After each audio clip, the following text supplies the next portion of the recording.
Amici, buongiorno, rassegna stampa di oggi, notizie dal Polesine, offerta dell'Associazione Promozione Italia e Made in Polesine. Sponsor della puntata di oggi, la bottega dell'Acqua Viva, in via Po Vecchio 20 a Portoviro, spaccio di articoli ittici. Voce di Rovigo, prima pagina, siamo alla follia. A Pasqua vietato andare a Rosolina o Sottomarina, ma si potrà volare a Ibiza. Il nostro turismo massacrato. In primo piano Polesine i dati delle vaccinazioni, in Polesine altri 8 ricoveri, 18 contagi, ma però il 57% degli over 80 vaccinati. Il massimo degli over 80 vaccinati a Ficarolo e Portotolle. E come detto dalla prima pagina c'è questo paradosso dei viaggi oltre confine. Da oggi mezzo paese in rosso, non si può uscire ma si può volare alle Canarie. La Germania è nella stessa situazione, basta un tampone e si possono raggiungere le Baleari. C'è poi questo titolo abbastanza preoccupante ed inquietante, la strage dei grandi anziani. A Rovigo mortalità fra gli over 85 a più 12%, a Corbola, Ceneselli e Loreo l'incremento supera il 100%. È uno studio dello SPI CGIL che analizza i dati Istat. In Polesine 241 ultra 85 anni deceduti per il Covid. È fondamentale, dicono appunto la CGIL, continuare a vaccinare i nostri anziani. Lo chiediamo perché sono tantissime le segnalazioni che ci arrivano dalle tante persone anziane che stanno ancora aspettando una convocazione per il vaccino. Bullismo e delinquenza a Rovigo, agguato incubo, 20enne seviziato. Ha appuntamento con una ragazza ma è una trappola, si trova una pistola puntata. I due coetanei lo hanno costretto ad inginocchiarsi urinandogli addosso. Fortunatamente sono stati presi. Altra notizia importante e anche un po' paradossale, visto che siamo in zona rossa e in teoria non ci dovremmo muovere, specialmente nelle città. Ambiente, nuova stretta contro lo smog. In caso di forte concentrazione di polveri sottili, possibile il fermo dei veicoli Euro 5. Prorogate le misure anti-inquinamento sotto osservazione, traffico e combustione all'aperto.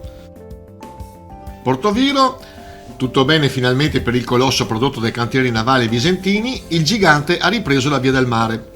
La GNV Bridge ha risolto le difficoltà di insabbiamento senza danni e ora è in navigazione. Delta al Barella, non siamo ancora fuori dalla pandemia, però l'offerta turistica si adegua. La capitale dello smart working sta diventando appunto al Barella. La nuova proposta dell'isola, soggiorni calibrati per quanti stanno lavorando a distanza. Loreo, sempre del Delta, niente processione per i Fradei, una realtà nata nel 1608, una storia lunghissima e davvero molto affascinante, però per il secondo anno consecutivo le disposizioni colpiscono la tradizione della confraternita. Infatti la notte dei Fradei, che sarà celebrata tra sabato 29 e domenica 30 maggio, a mezzanotte, sarà celebrata in forma ridotta. L'Endinara, centro vaccinale, è stato un vero weekend da record, ben 640 le dosi di vaccino che sono state inoculate in 2 giorni. L'accelerazione continua.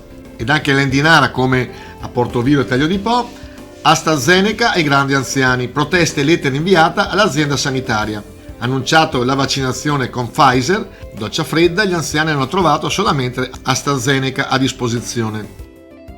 E parlando sempre di vaccini, a Gavello si rischiava un pesante disservizio, mentre a Villadosa si usa Messenger.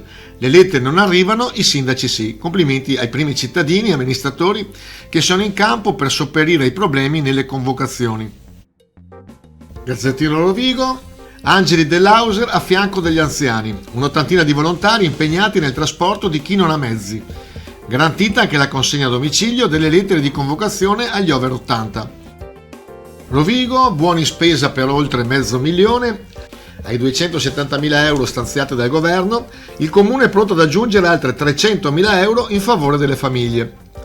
Il meccanismo di erogazione sarà semplificato rispetto al passato, sarà basato su un'applicazione per cellulare. Commercio, ambulanti in sofferenza, mercati tematici per combattere la crisi. Per il settore la crisi è pesante, possono lavorare solamente alimentaristi e vivaisti. L'idea è quindi di fare dei mercati a settori, destinando ad ognuno di essi un giorno della settimana.